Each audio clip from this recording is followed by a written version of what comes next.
A cidadania constituía uma dimensão fundamental da educação escolar e pressupunha a aquisição também de competências, de saberes, competências e valores necessários para que cada cidadão e cada cidadã pudesse ser uma pessoa ativa e reivindicativa numa sociedade civilizada e democrática, não é? Como nos refere António Nóvoa, e aliás também citando Magalhães Godinho, e a propósito de António Sérgio, que a escola constitui uma cidade definida pela cidadania e pelo trabalho. Portanto, a cidadania, e a obra de António Sérgio é de princípio do século XX, a cidadania é constitutiva da escola e da escola pública e da educação escolar universal. E para que uma sociedade seja democrática, a escola e a pedagogia deve pautar-se por princípios de democracia, tendo a cidadania o vetor transversal à vida escolar. Se juridicamente cidadão ou cidadã é a pessoa no gozo dos direitos civis e políticos de um Estado, num conceito mais amplo, cidadania quer dizer a qualidade de ser cidadão ou cidadã, isto é, sujeito e agente de direitos e deveres.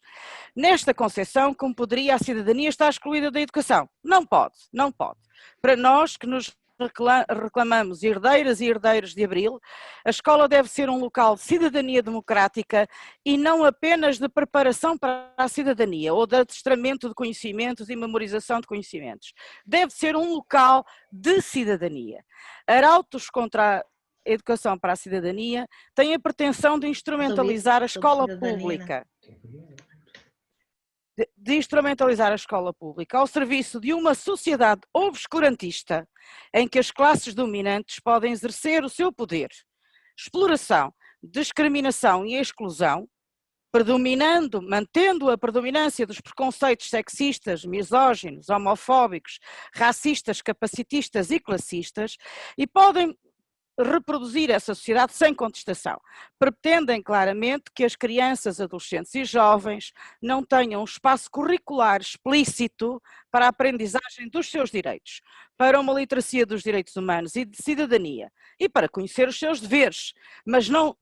numa sociedade democrática não pode ser só o conhecimento dos deveres importante na formação das nossas crianças, adolescentes e jovens. Esses arautos pretendem que a escola pública se fique por um currículo oculto de cidadania, em que o debate, a liberdade de expressão e a proteção face às violências não esteja presente, pois que o autoritarismo e a violência serão mecanismos para a continuação do sistema opressor. Convém lembrar que a educação para a cidadania esteve sempre presente na educação pública, embora com designações diferentes, nos vários períodos da história, e claro também com objetivos diferentes de acordo com as orientações políticas e educativas. Não me canso de lembrar a proposta de educação cívica de António Sérgio, em que ele propõe que a escola se constitua como um espaço democrático, como uma cidade, em que os alunos e as alunas exercitem a cidadania, que tomem as decisões, que elejam um parlamento, na altura ele chamava o município, porque era a cidade, a escola como cidadania e como trabalho. Hoje, nos tempos que vivemos, é mais do que nunca necessário que a escola se constitua como um espaço de construção de conhecimento em torno da cidadania, um espaço plural para o que é o fundamental também, para o qual é fundamental também a participação das forças vivas da comunidade educativa, incluindo as ONGs, neste caso a nós especificamente ONGs de direitos humanos e de direitos das mulheres e representantes dos movimentos sociais. E é aqui que se inscreve a importância de um trabalho de promoção dos direitos humanos, de prevenção da violência, para construir um espaço de democracia e de bem-estar ao encontro das finalidades e objetivos da Lei de Bases do Sistema Educativo. E é preciso dizer que a participação das ONGs e da comunidade educativa, que não é estarmos todos e todas na escola ao mesmo tempo, mas é uma participação regrada e combinada e também refletida no projeto educativo do agrupamento e no projeto educativo municipal, é fundamental para que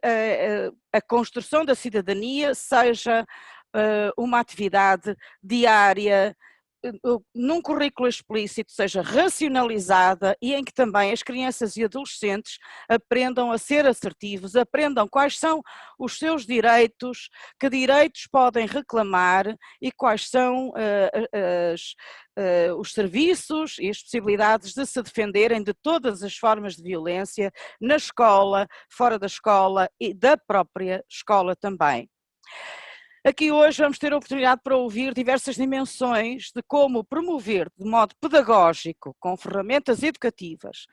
o combate à violência, a literacia para os direitos humanos e para os direitos de cidadania, o combate ao privilégio, em que a educação para a cidadania e cidadania e desenvolvimento é atualmente a sua designação, e de uma educação, de uma literacia para os direitos humanos, incluindo e não esquecendo os direitos das mulheres e das meninas, é fundamental nos tempos que correm. Muito boa tarde, muito obrigada e deixo-vos a palavra. Muito obrigada. Passo então a palavra ao Sr. Dr. Manuel Albano, Vice-Presidente da SIG, que já está connosco. Boa tarde. Olá, boa tarde a todas e a todos, apesar de todos sermos muito poucos, pelo que contei aqui no painel zomástico, seremos 3 homens, o que é pena, também isto significa cidadania e o que é que significa a participação ativa também. Um cumprimento especial à Maria José Magalhães, à Gi, como é conhecida para os amigos e considero-me seu amigo há muitos anos e, portanto, permito-me esta informalidade e, através dela, cumprimentar todas as pessoas que aqui estão presentes neste webinar. A Gi já disse tudo, de um ponto de vista do que é, e certamente as intervenções que a seguir vão vir serão muito mais interessantes do que aquilo que eu possa ter para partilhar convosco. Apresentava os cumprimentos da Sra. Secretária de Estado, a Ana também já disse que ela não pôde estar presente por um motivo imprevisto de última hora, que a obrigou a estar num outro evento e numa outra reunião também, para discutir questões de cidadania, de democracia. E basicamente eu penso que o trabalho que o Omar tem vindo a desenvolver ao longo dos anos, e felizmente eu tenho acompanhado e participado de forma mais ativa ou menos ativa, mas tenho estado sempre envolvido, tem permitido uma construção de democracia. E democracia também é isto, é desenvolver projetos e programas específicos que permitam que se debata a cidadania, que se debata a cidadania ativa, e quando se debate cidadania ativa, não se pode esquecer todas as discriminações que infelizmente ainda hoje graçam, todas aquelas discriminações que fazem com que exista violência doméstica, violência de género, violência baseada na nossa orientação, expressão de género, identidade de género, violência baseada, e quando se compram ainda hoje pessoas, seres humanos, para se venderem, para se utilizarem, portanto, todas estas formas de violência. E um projeto com as características que o Artemis tem, que vai, penso, na sua 3ª edição, se não me falha a memória, mas corrijam quem está a gerir o projeto, vem densificar tudo isto, ou melhor, vem alertar para o sistema educativo e num contexto de sala de aula envolvendo todos os agentes que no sistema educativo estão envolvidos, desde os encarregados de educação aos auxiliares, aos discentes e aos docentes, uma educação para a cidadania ativa. Educar para a cidadania ativa é, acima de tudo, ensinar e ajudar e dar ferramentas para que tenhamos a capacidade de pensar por nós próprios e desenvolver a nossa atividade por nós próprios sem estarmos condicionados com pré-conceitos que possam existir acerca de determinada matéria. Ou melhor, é ajudar a desconstruir e a voltar a construir cidadania e, portanto, é destruir os preconceitos e ajudar sobre os mesmos a construir conceitos de cidadania ativa e de participação ativa. E, portanto, o projeto Artemis tem-nos demonstrado isso, através da sua ação direta, como através da sua ação direta com os outputs que estes projetos depois têm vindo a trazer e que nos permitem definir também um conjunto de medidas políticas no sentido de melhor intervir e melhor adaptar para uma melhor ação. Portanto, a nossa palavra e a palavra da SIG, da Comissão para a Cidadania e Igualdade de Género, não pode ser mais do que agradecer esta parceria com a sociedade civil, esta parceria ativa com a sociedade civil, respeitando as balizas e as dinâmicas e as intervenções que cada um de nós tem, mas acima de tudo nesta lógica muito frontal, multilateral, de construir cidadania ativa, construir igualdade, que é isto que se pretende quando projetos como este estão no terreno e têm impacto na sua atuação. Um projeto não deve ser feito só por fazer, um projeto tem que, a seguir, ter um impacto real na vida das pessoas. E do pouco que me é dado a conhecer, ou daquilo que conheço, estes projetos têm tido esse impacto. Têm tido este impacto de um ponto de vista de levar a que, pelo menos,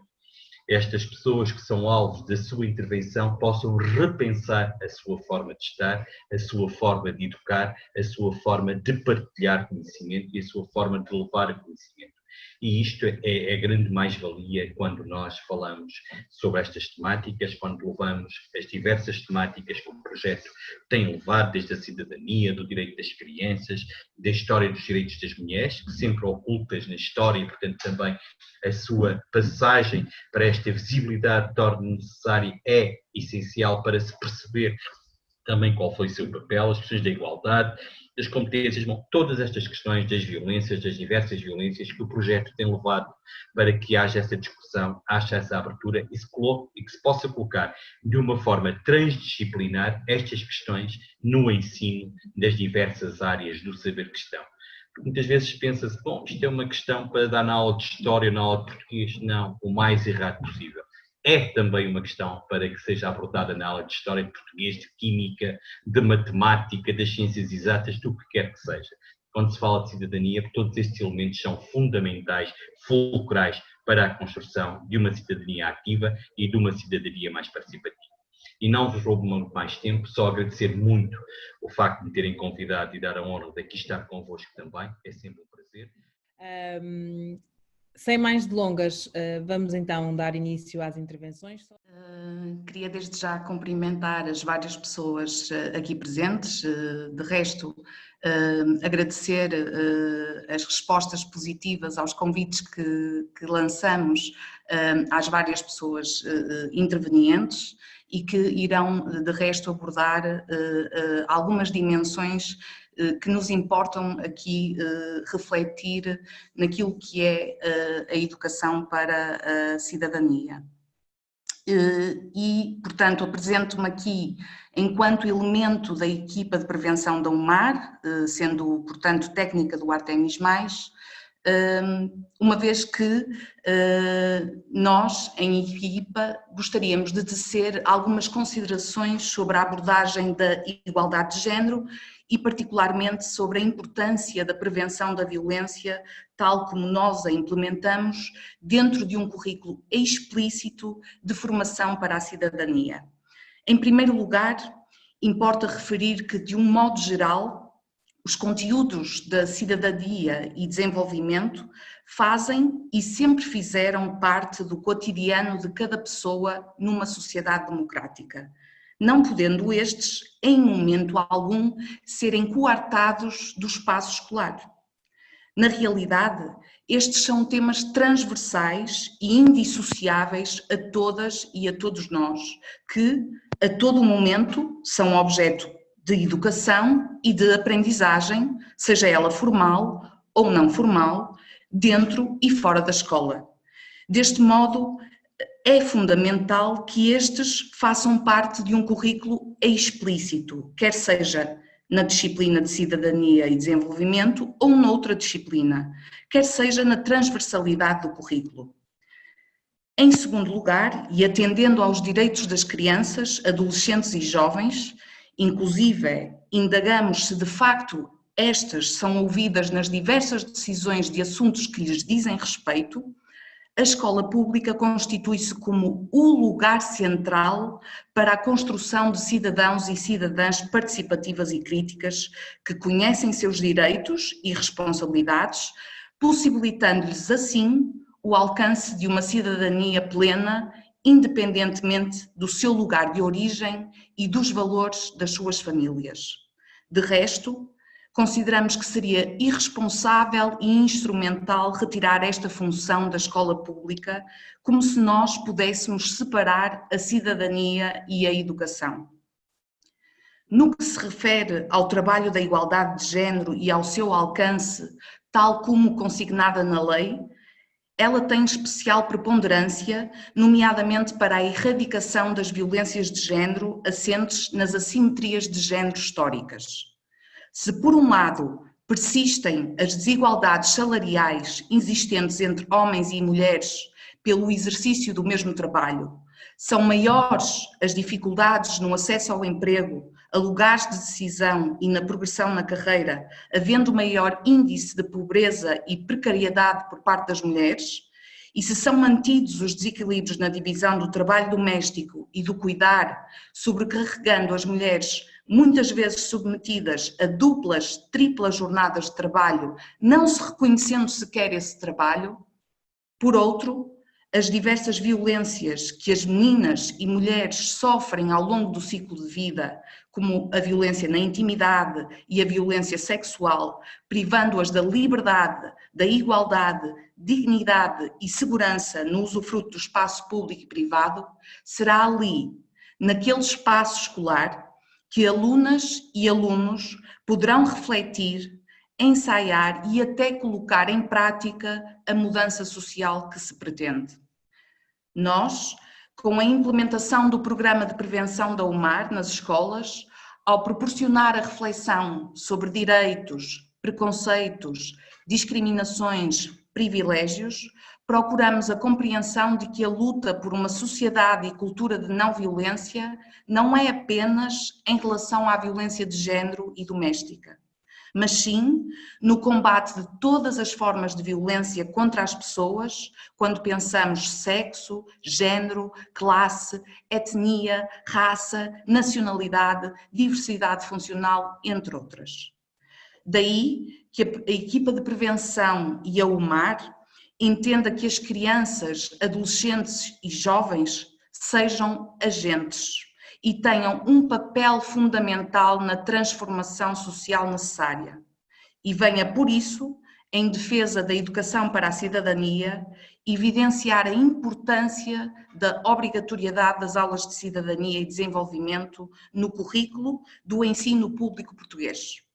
Numa sociedade plural, que enfrenta inúmeros desafios, é certo, mas que se quer democrática. Vou começar por lembrar que a educação para a cidadania tem 3 vertentes, não é só a disciplina cidadania e desenvolvimento, é transversal na gestão curricular e multidisciplinar, tem a disciplina cidadania e desenvolvimento no segundo, terceiro ciclo do ensino básico e também no secundário, e depois em projeto de escola também em toda a escolaridade. E isto é muito importante, porque os ataques que aconteceram recentemente à educação para a cidadania, parecia que se entrava um pouco naquela disciplina e perdendo de vista que isto é toda uma atitude perante a educação, perante os valores que o Estado português quer defender e promover junto aos cidadãos e cidadãs que estão na escola. Isso é particularmente importante quando nós estamos a falar então das questões da sexualidade. Tem muito a fazer, é muito importante intervir. Mudar a formação, provavelmente docentes, não é suficiente para mudar a atitude dos próprios docentes e para o contexto da comunidade escolar, e é muito importante a parceria com a comunidade. O projeto Artemis é um belíssimo exemplo de poder haver essas parcerias entre as escolas e a comunidade. Especificamente nos direitos LGBTI temos a Rede ISECO, que tem feito sessões na escola, também já foi muito atacada nas suas idas às escolas, enfim, por alguns franjas da nossa sociedade. E convido-vos também a visitar o relatório que a Rede ISEC lançou ainda este mês sobre a sua atividade do projeto de educação das suas idas às escolas e que também tem lá um dado que eu considero muito importante, que pergunta aos jovens inquiridos e inquiridas, para além de hoje, para as pessoas quando vão às escolas fazer sessões sobre os direitos LGBTI, perguntam para além de hoje se estas questões de direitos LGBTI já foram abordadas na escola. E a grande maioria dos jovens, mais de 60%, dizem muito raramente ou quase nunca. Portanto, é um tema a abordar, é um tema que ainda é evitado pelos docentes e que eu creio que é extremamente importante apostar mais na formação, mas também em parceria com a sociedade civil, com as associações que podem desenvolver projetos com as escolas e de alguma forma suportar, apoiar os docentes e as docentes na sua intervenção sobre estas temáticas. O convite que me foi feito foi para contribuir para a reflexão sobre a importância do antirracismo na educação para a cidadania. E eu queria começar por dizer que o antirracismo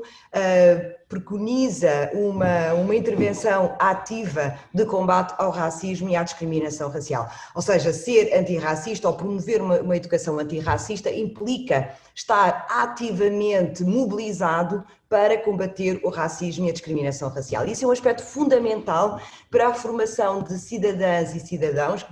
que vão construir ou vão intervir numa sociedade que se quer antirracista. Ou seja, nós temos que pensar esta educação para a cidadania e também na disciplina de cidadania, nós temos que pensar em duas dimensões. A dimensão interpessoal, ou seja, a dimensão dos nossos alunos e alunas, ou seja, dos estudantes que precisam de desenvolver ferramentas de compreensão do racismo enquanto uma construção social e também de ferramentas que permitam contestar e opor-se a essa construção social, contribuindo para o seu desmonte ou para a destruturação desta estrutura de opressão que continua ativa na nossa sociedade. É preciso também um trabalho de formação dos professores para desmontar, primeiro para poder identificar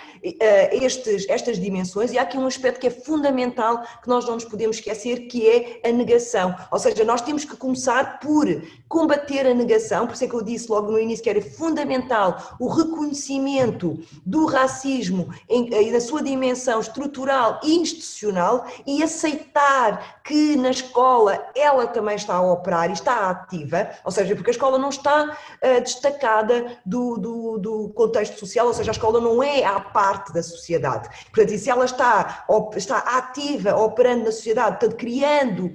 processos de exclusão social e desigualdade na sociedade, também esta estrutura também vai retirando, vai colocando nas margens do sucesso os alunos racializados e vai criando nos alunos não racializados a ideia de que pertencem a um grupo que é socialmente mais valorizado, que é um grupo que pertence ao Centro Social Nacional, a quem as oportunidades são devidas e merecidas, e um outro grupo que é formado por um conjunto de alunos que são alunos menos competentes, alunos com menos capacidade de sucesso, alunos que estão votados a não terminar a sua escolarização, a serem encaminhados para vias profissionalizantes, para poderem aprender profissões, porque a manualidade é algo que é mais natural para esse grupo de alunos. Portanto, são estas dimensões que nós precisamos de trabalhar quando estamos a pensar na educação para a cidadania. Nós temos que desmontar estas hierarquias sociais que foram criadas como uma forma de exploração das pessoas racializadas e ou seja, está toda uma parte de exploração capitalista que permanece e que a escola, se não tiver uma ação ativa de reflexão sobre o seu papel, vai continuar a perpetuar como já tem perpetuado. Relativamente à sustentabilidade na educação, exige novas formas de pensar e agir, o que nos convida a refletir, a descobrir a questão que já nos habituámos a ouvir: educação para quê? A pandemia torna visível muitas questões, ou visíveis muitas questões associadas ao que é isto, para quê, o que é educar para quê, o que é a escola, como é que ela se organiza, a sua utilidade, etc. Se o mundo tem urgência de sucesso na transição de um estilo de vida insustentável para um sustentável, isto dá visibilidade à importância da sustentabilidade na educação, assume, portanto, um papel essencial, como já vimos até aqui. A educação para a sustentabilidade assume enorme destaque para o ensino e aprendizagem no século XXI, como já é do conhecimento de todos. Combina a investigação com as melhores práticas atuais de ensino e aprendizagem, competências transversais e hábitos mentais, para que os alunos participem ativamente na criação e imaginação de um futuro sustentável. A educação, e como refere a Unesco, a educação, para além de constituir um direito humano fundamental, é igualmente um pré-requisito para se atingir o desenvolvimento sustentável e um instrumento essencial à boa governação, às tomadas de decisão informadas e à promoção da democracia. Esta questão em relação à promoção da cidadania não possa ser desenvolvida sem uma perspectiva de toda a complexidade que está metida na escola. E um dos aspectos, uma cereja que eu tiro no meio do cesto das cerejas, é a questão das vozes dos alunos. A voz dos alunos. É fundamental para nós desenvolvermos a questão da cidadania, porque se nós não partirmos para o projeto de cidadania a partir das vozes, da participação, da consideração, do respeito, da democracia, dos direitos do aluno, se nós não partirmos para a cidadania a partir daqui, é muito provável que a cidadania se torne um conteúdo assim do estilo de uma catequese, de uma coisa muito bem intencionada e que há umas pessoas que chegam lá de vez em quando e que pregam. Nós não podemos desligar a perspectiva do desenvolvimento da cidadania e da participação de uma perspectiva real de participação, de escuta e de respeito. Não basta a escuta, porque da voz dos alunos, não basta a escuta. Portanto, é isto que nós precisamos de pensar. Pensamos numa perspectiva de vozes dos alunos. Tirar e tornar opcional a cidadania seria assumir que a escola era uma escola ascética, era uma escola anémica, faltava-lhe muita hemoglobina, não é? E, sobretudo, absurda, no sentido em que seria uma escola que se desenvolvia num espaço que não era o espaço da sociedade, que não era o espaço da inter-relação. Quando, em 2018, foi publicada a Estratégia Nacional de Educação para a Cidadania, o Sindicato de Professores do Norte elaborou um parecer em que afirmava tratar-se de um instrumento importante para a concretização do perfil dos alunos à saída da escolaridade obrigatória e da própria Lei de Bases do Sistema Educativo, quando preconiza a formação integral dos indivíduos, visando a formação de cidadãos críticos, civicamente responsáveis e democraticamente intervenientes na vida comunitária. Faço notar que o documento relativo ao perfil dos alunos à saída da escolaridade obrigatória,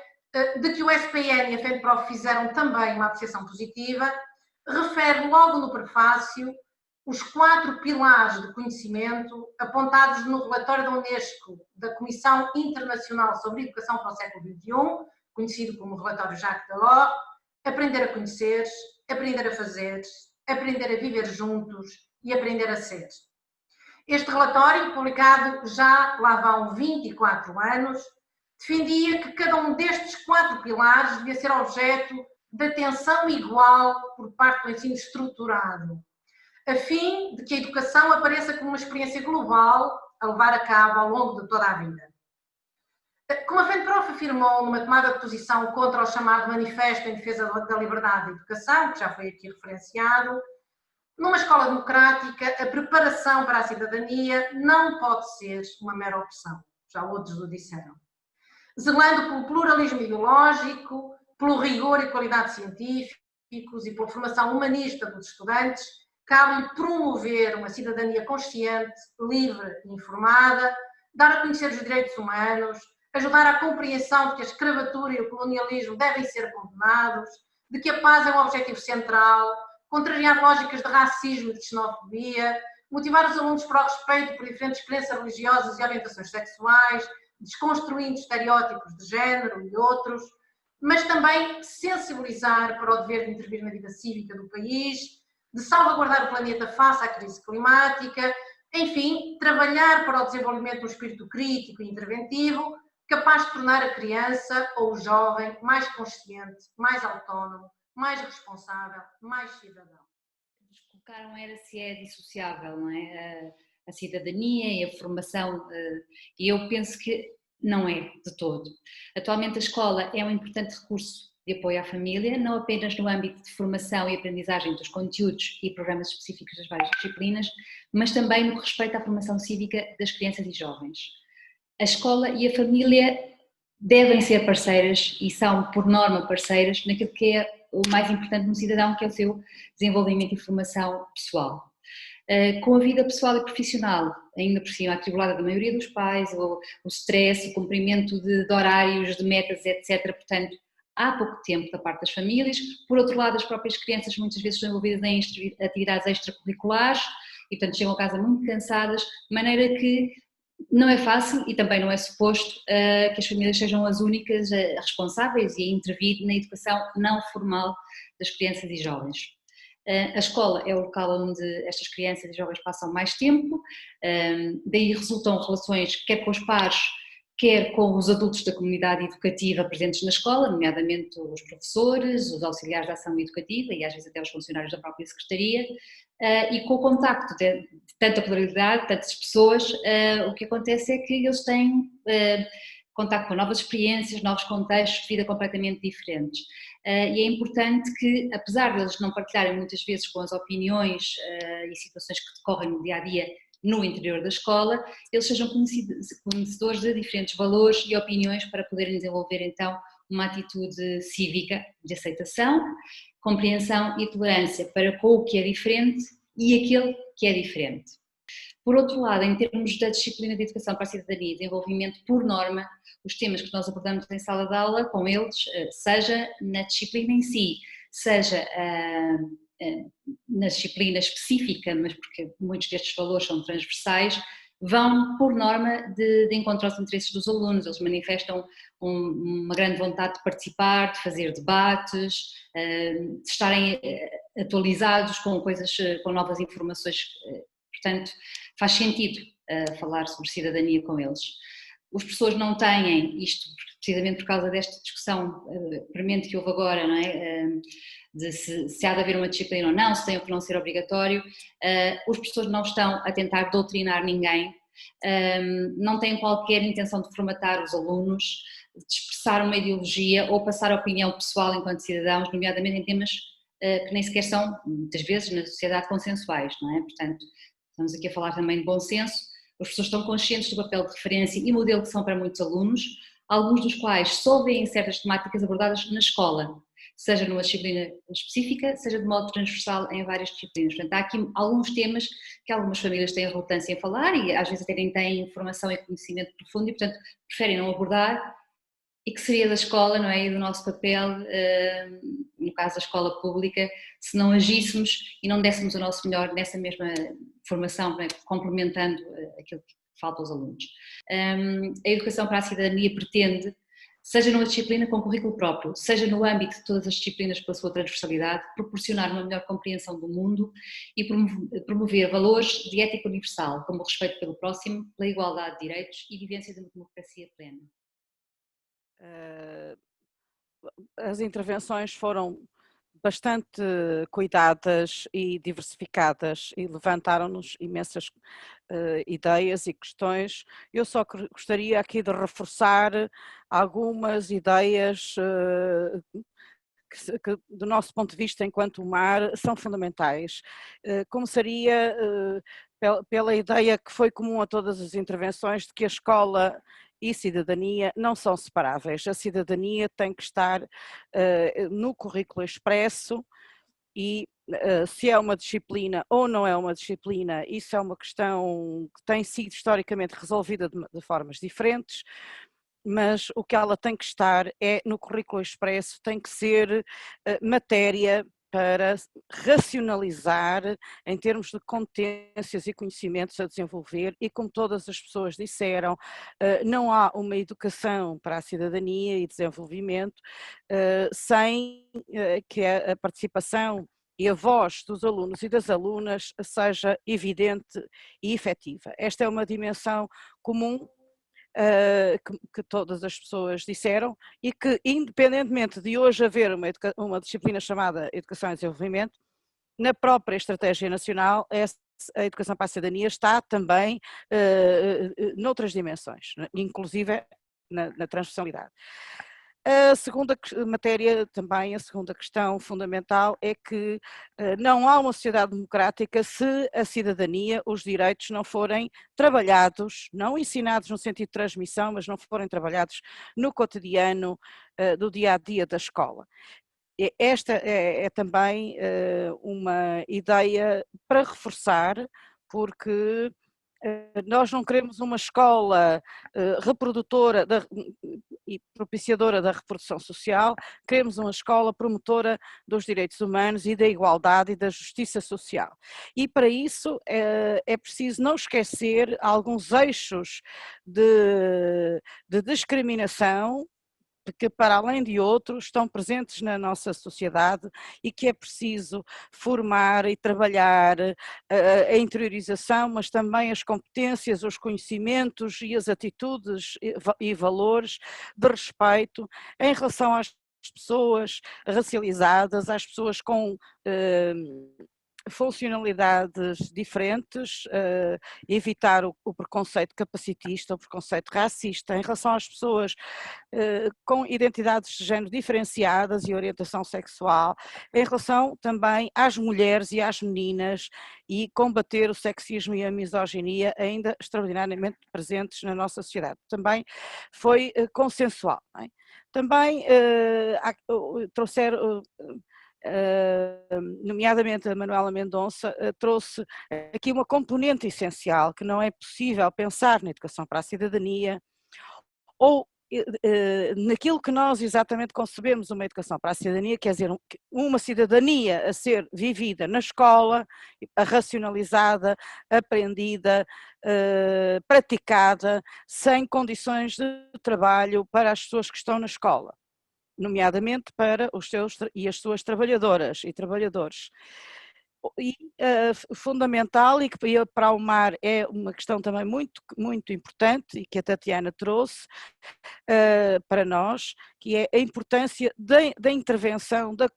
comunidade educativa, da intervenção dos movimentos sociais na escola, uma intervenção articulada, portanto não é tudo a monte enfim, mas articulada, sistemática, uma intervenção cuidada, pensada, pedagógica, educacional dos movimentos sociais para garantir a pluralidade, exatamente como a doutora Inês Pando disse, a pluralidade dos valores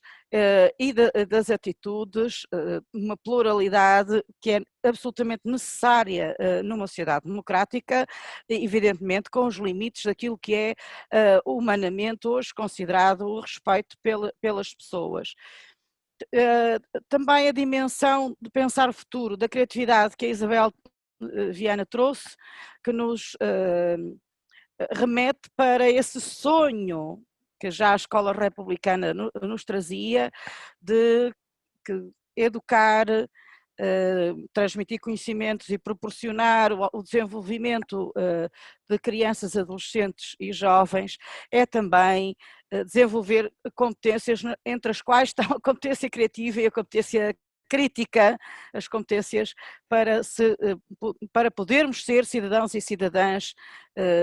de direitos, e a escola tem que proporcionar as condições, a escola e as políticas educativas nacionais e locais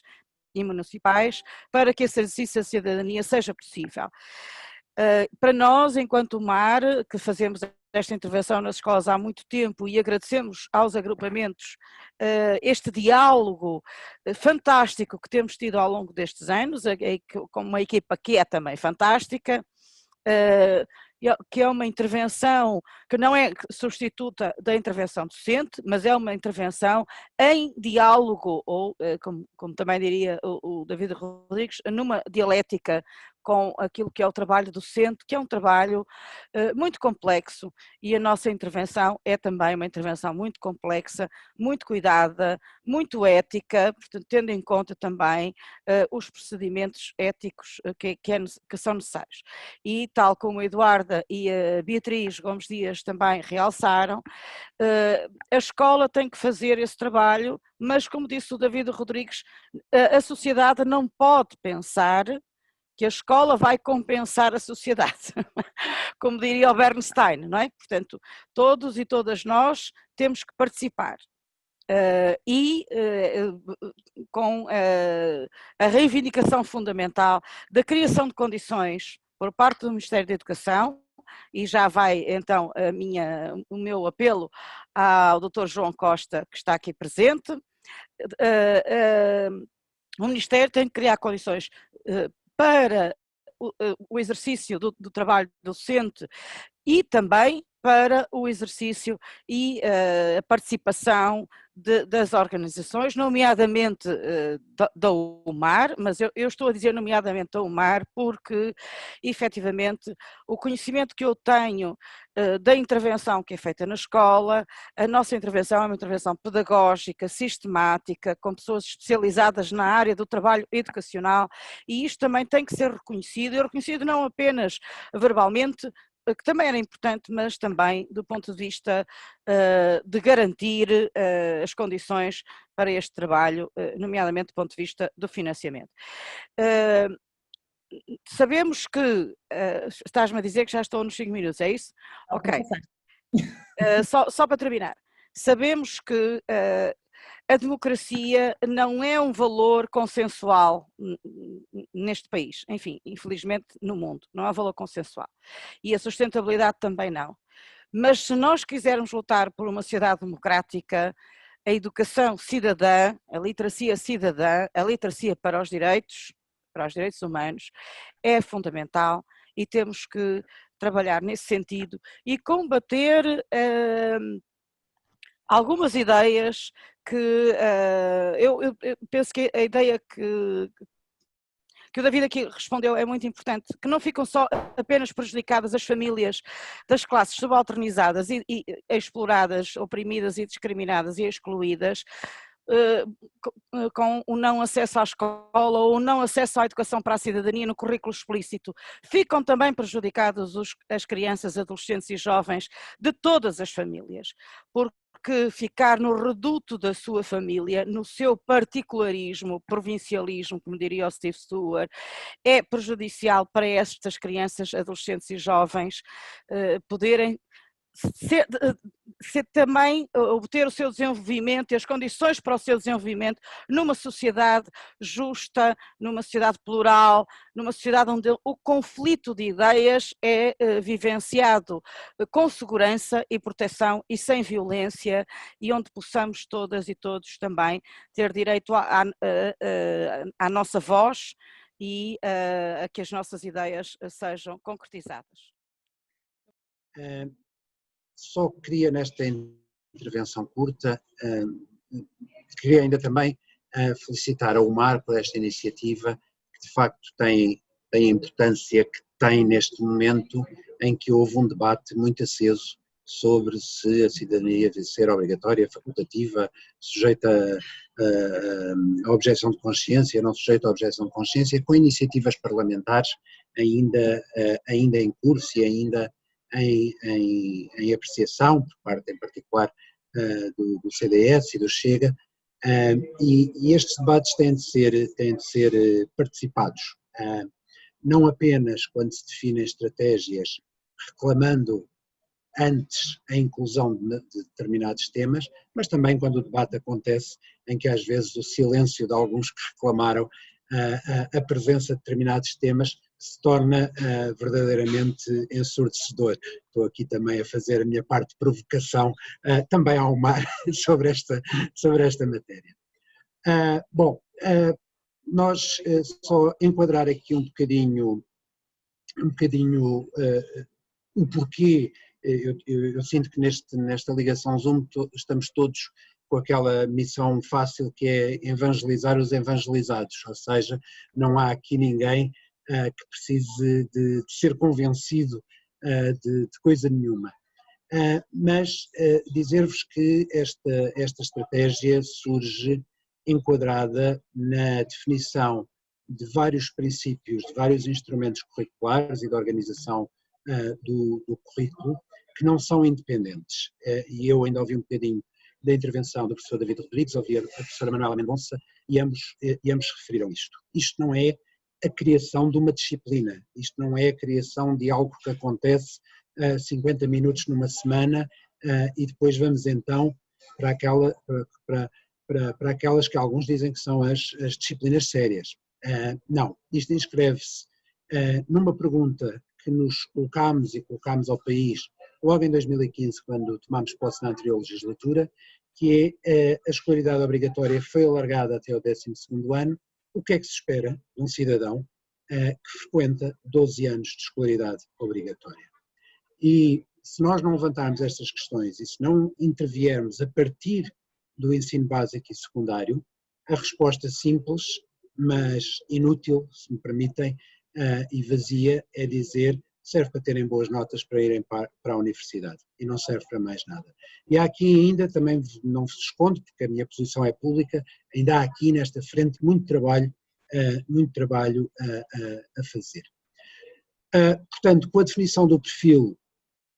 trabalhamos em simultâneo o regime jurídico da educação inclusiva e a Estratégia Nacional de Educação para a Cidadania. Estes, e subsequentemente, para além de várias outras iniciativas, trabalhamos também as aprendizagens essenciais, ou seja, tentar, em conjunto com as associações de professores, fazer algum enxugamento de programas que unanimemente muitos professores consideravam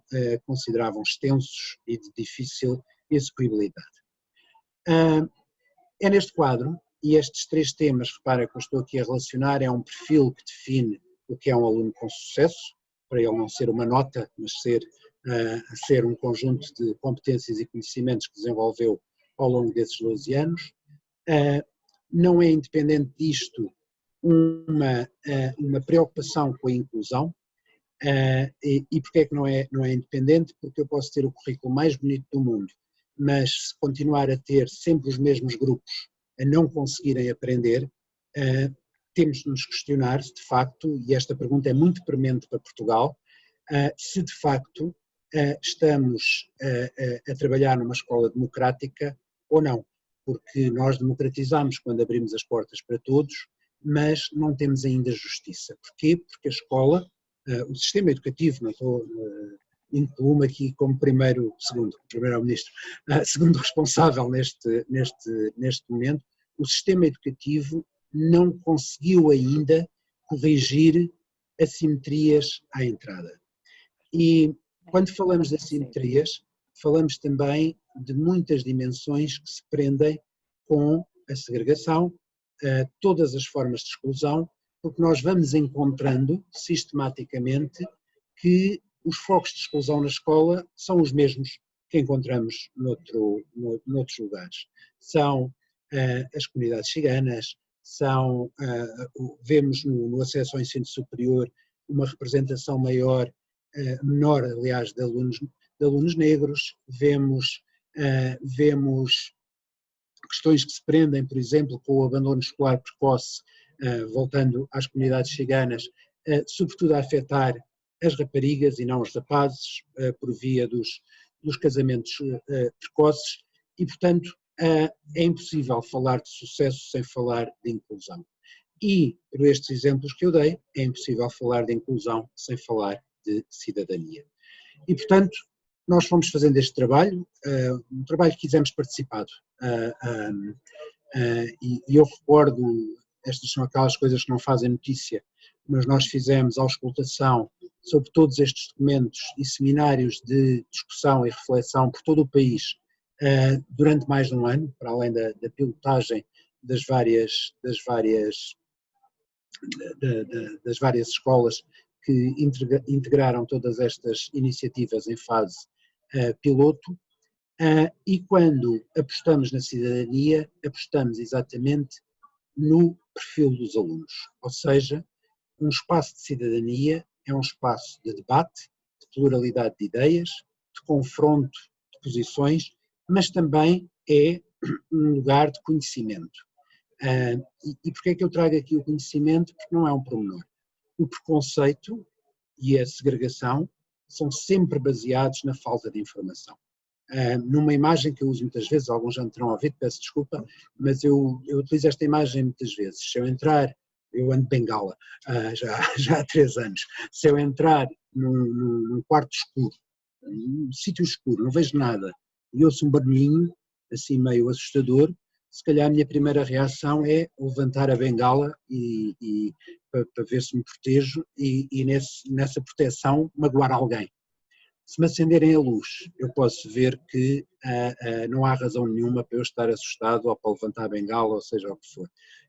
E este é o papel que a escola tem, este é o papel que o conhecimento tem, é o acender da luz para vermos todas as dimensões das questões que nos rodeiam. Portanto, cidadania significa uma oportunidade fundamental para desenvolver competências do perfil, como o pensamento crítico, o raciocínio, os próprios princípios de inclusão que estão inscritos no perfil, dimensões do relacionamento interpessoal, da autonomia no pensamento. O que,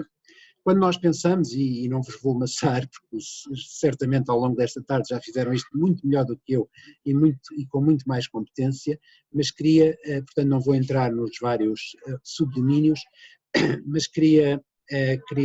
salientar aqui, dar um exemplo e salientar aqui 3 aspectos da nossa implementação da Estratégia Nacional de Educação para a Cidadania. O exemplo mostra que devemos estar preocupados, vem do último PISA. Estes estudos internacionais valem o que valem, e desde ontem que andamos aí na berlinda por causa da matemática, mas o último PISA tem um conjunto de dados que no seu conjunto é bastante preocupante. Em primeiro lugar, os alunos mostram um declínio no gosto pela leitura, ou seja, são mais os alunos que apenas leem aquilo que é obrigatório na escola. Em segundo lugar, porque o PISA é aplicado online, consegue-se detectar que ao primeira dificuldade na leitura de um item, os alunos ou começam a responder ou desistem. Agora vamos transpor isto para qualquer site de Instagram ou de Facebook. O que é que nós temos aqui? Temos jovens com menor capacidade de leitura em extensão.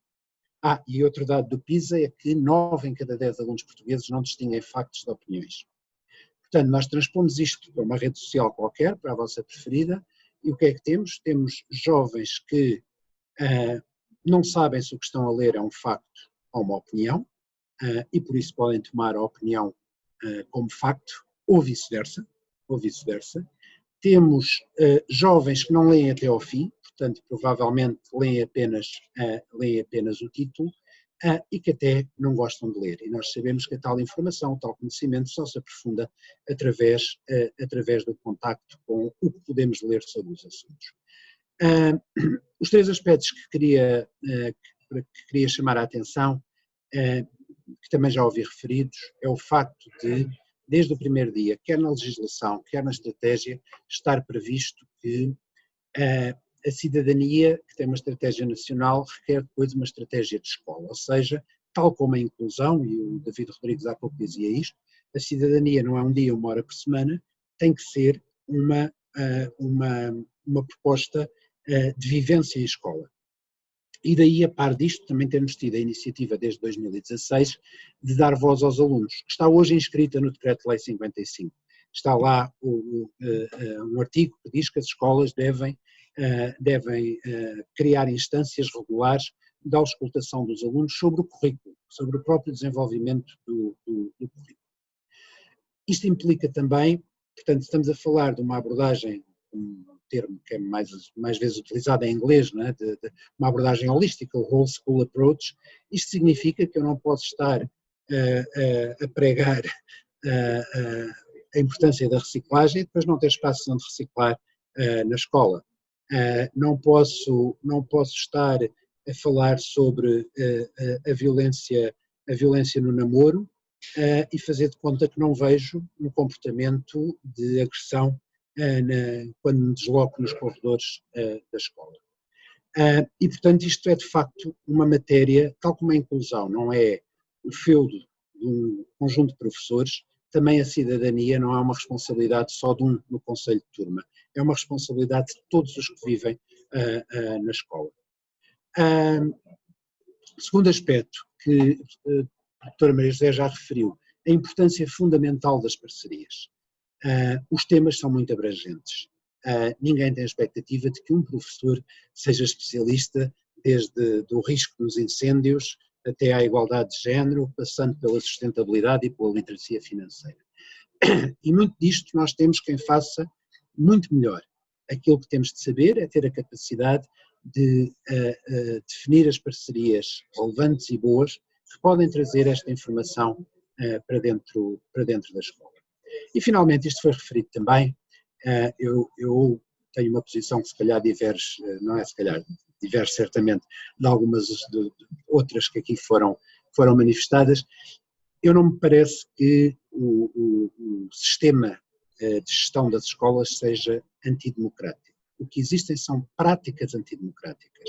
e práticas democráticas. E é aí que temos, de facto, de trabalhar. E, de facto, também eu só quero estar num ambiente que proporciona cidadania se eu, até enquanto professor, for considerado um cidadão de pleno direito. Só para terminar, queria, de facto, como o mote do vosso encontro, foi este debate a que assistimos nos últimos meses. Eu, para além de coisas quase raso ou anedótico que fui recebendo, não é, pelas mais diversas vias, recebia muitas vezes umas tomadas de posição que diziam: os filhos não são do Estado, são da família. E uma vez alguém me perguntou: e o que é que tem a dizer a isto? E a única coisa que eu tenho a dizer é: não são do Estado nem da família, são cidadãos de pleno direito. E por isso, reclamar, eu enquanto pai, tenho 2 filhos, naquelas idades já não me ligam nenhuma, mas eu enquanto pai, reclamar para mim o direito de impedir os meus filhos de terem acesso a algum tipo de informação apenas porque não concordo com ela, é usurpar e não permitir que estas crianças sejam cidadãos livres. Da mesma forma, o mesmo se pode dizer sobre o Estado. E, portanto, o que temos aqui é uma relação de complementaridade que só funciona se de facto reconhecermos a cada indivíduo, a cada criança, o seu pleno direito enquanto cidadão. E depois um currículo nacional serve para, no fundo, nós interpretarmos o mundo, conhecermos o mundo, podermos agir em face daquilo que acontece e aquilo que interpretamos. E nós não podemos um dia lamentar-nos sobre o aumento da violência no namoro e no dia a seguir dizer que o currículo não devia incluir a igualdade de género. Não podemos um dia queixar-nos de que há racismo em Portugal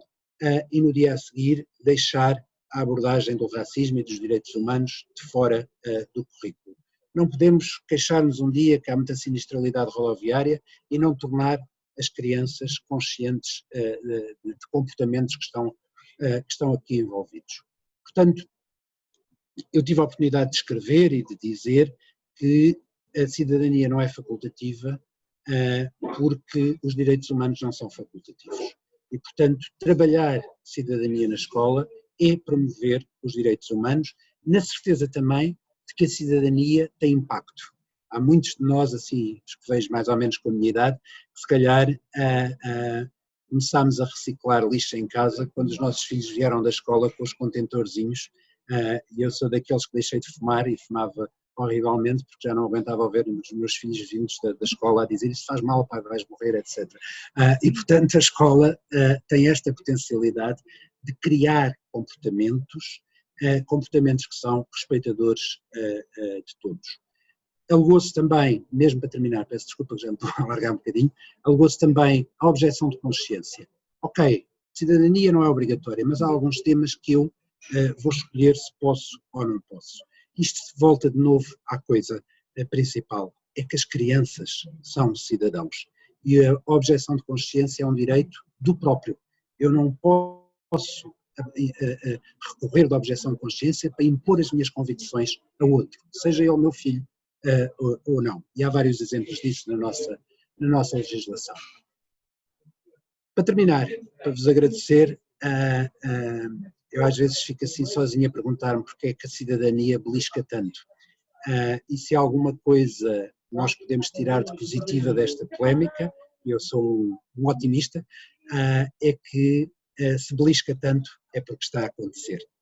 E se está a acontecer, não é graças a mim, nem ao Ministério, é sobretudo graças a vocês no trabalho que fazem em cada uma das escolas, sejam professores, sejam entidades parceiras.